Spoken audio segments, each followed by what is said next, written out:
Ciao a tutti, bentornati allo Scrigno del Calcio e bentornati alla rubrica Sfogliando gli album. Abbiamo visto i primi album di inizio e metà anni 60, adesso passiamo un po' agli anni 70 perché poi arriveranno gli anni 80 in cui io sicuramente sono più esperto anche di come erano fatti gli album, vi racconterò anche le mie personali chicche su quegli album, questi ovviamente li devo un po' studiare perché non c'erano negli anni 60 e negli anni 70 e quindi li vedo, non dico per la prima volta, ma insomma li studio per la prima volta. E oggi vi ho portato l'album del 1974-75, edizione 74-75, perché ci sono un paio di particolarità su quest'album. Cominciamo a vedere subito il solito calendario con le squadre partecipanti. Questo è rimasto più o meno uguale dagli anni 60 anche alla metà degli anni 70, quindi il solito calendario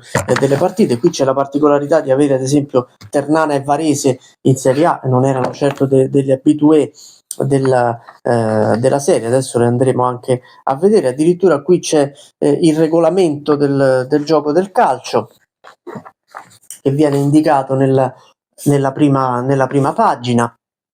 E poi c'è il ritorno, come vi avevo fatto vedere in un album precedente, alla figurina intera delle squadre. Qui c'è l'Ascoli con i pantaloncini azzurri, non capisco il motivo. Eccolo qui, vedete la figurina intera che, come vi ho detto nella puntata scorsa, tutto sommato non era, a mio avviso, un'idea disprezzabile, perché in un mondo e in un calcio in cui non c'era tanta televisione, non c'erano tanti giornali a colori, in fondo vedere la tenuta completa e non solo la foto a mezzo busto poteva essere un'idea. Qui poi mi spiegheranno perché l'Ascoli aveva i pantaloncini azzurri, tant'è che qua nei colori sociali dicono maglia bianconera, calzoncini bianchi, perché avessero durante la foto i pantaloncini azzurri, non si sa. E poi qui c'è un'altra pagina in cui c'è la foto della squadra. È un po' disordinato, devo dire, rispetto al solito, perché qui c'è la foto dell'Ascoli e poi inizia l'altra squadra, inizia il Bologna.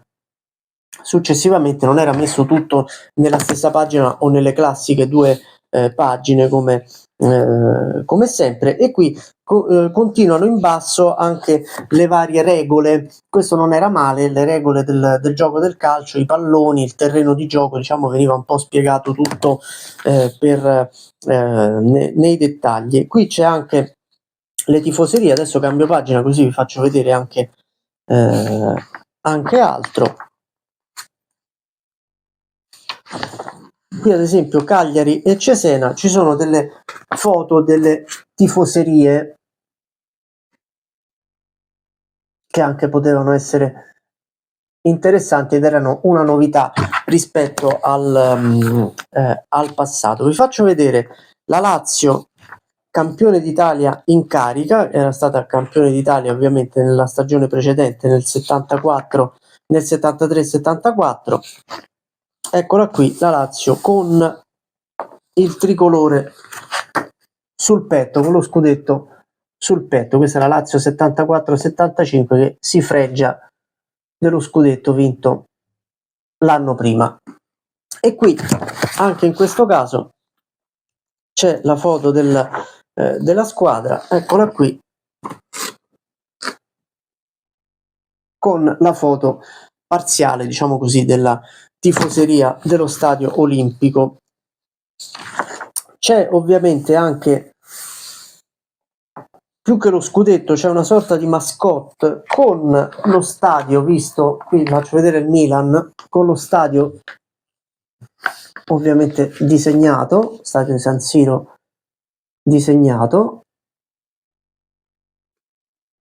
E insomma la Serie A scorre più o meno tutta uguale, con le solite dati e carriere, i soliti altri titolari che vengono inseriti. Qui ci sono anche delle rappresentazioni delle regole con delle foto reali, fuorigioco, falli e altre dinamiche di gioco, protesta nei confronti dell'arbitro. Diciamo che qui addirittura c'è una sorta di vignette di segni con sempre relative alle regole del calcio. E adesso vi faccio vedere l'altra particolarità che riguarda la Serie B, vi faccio vedere anche la Ternana in Serie A, visto che non è esattamente qualcosa che si è verificato spesso, anzi si è verificato più dall'epoca. Eccola qui, c'è anche Carlo Petrini, divenuto famoso per i suoi libri di denuncia sul calcio, lo vedete qua in basso, dove? Eccolo. Qui sotto. E adesso vi faccio vedere la particolarità che è quella della Serie B, legata alla Serie B, perché io non so cosa fosse venuto in mente alla Panini in quel caso.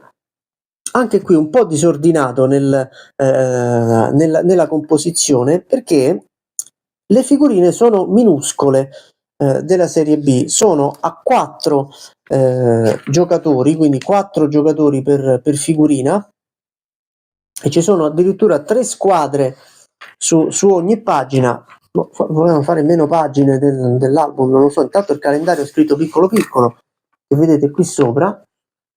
Vedete le figurine veramente piccole piccole. Io non so cosa riusciate a vedere voi, ma sono sicuramente di dimensioni molto ridotte rispetto a parte rispetto a quelle della Serie A, ma anche rispetto alle classiche figurine della Serie B che siamo abituati a vedere o con 2 o con 3 calciatori per ogni figurina, ma comunque di dimensioni accettabili. Qui c'è l'Atalanta, Avellino e Brescia nello stesso spazio, c'è la foto della squadra, c'è la foto, lo stemma, lo scudetto e poi i giocatori, però molto scarno anche come impostazione proprio della pagina. Vediamo anche qualche altra squadra, così vediamo se ci sono delle particolarità. Ecco, c'è il Brindisi in Serie B, guardate,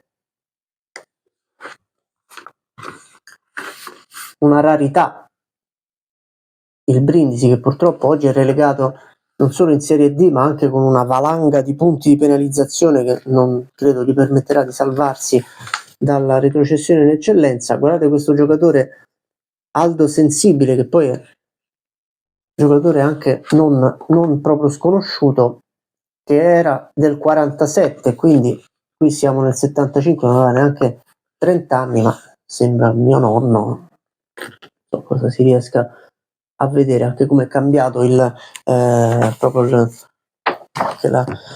l'essere umano in tutti questi anni.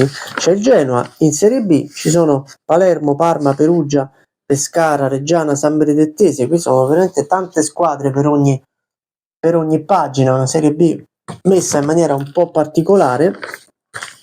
Si chiude con Spal, Taranto e Verona, e poi c'è la Serie C con solo gli scudetti.